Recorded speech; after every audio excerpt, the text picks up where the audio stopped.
legislature to provide much-needed relief for Florida condo owners. But this week, he was critical of proposals from members of his own party in the Florida House. As Justin Sketcher reports, condo owners are struggling to afford to stay in their homes. I'm scared. I'm just going to say it outright. I'm scared.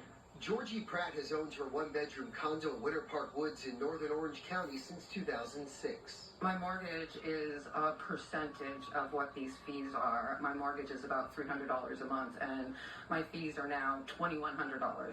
In South Florida Thursday morning, Governor Ron DeSantis spoke of the urgency to provide relief for the state's condo owners. So you're putting people in jeopardy of losing their homes, and that should not be anything that we want to be doing in the state of Florida. The governor says a condo reform bill from the Florida House, which has a Republican supermajority, would only make the situation worse for owners burdened with rising costs because of the legislation passed in response to the Surfside building collapse in 2021.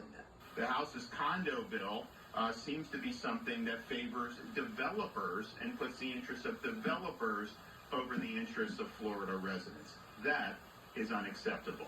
But the governor praised proposals from the Florida Senate that he says would increase accountability of condo association managers and add transparency around milestone inspection reports that determine how much money is needed in reserves for long-term maintenance and repairs. And crucially, it provides more flexibility for associations to phase reserve funding and use alternative funding methods, including investing contributions to generate more money for required repairs. And so that would provide relief from these crippling assessments. Calling it a heartbreaking situation for her and her neighbors, Pratt says the only option for some owners was to sell their condos to investors who already own other units in the complex. A lot of these residents are 50 and up.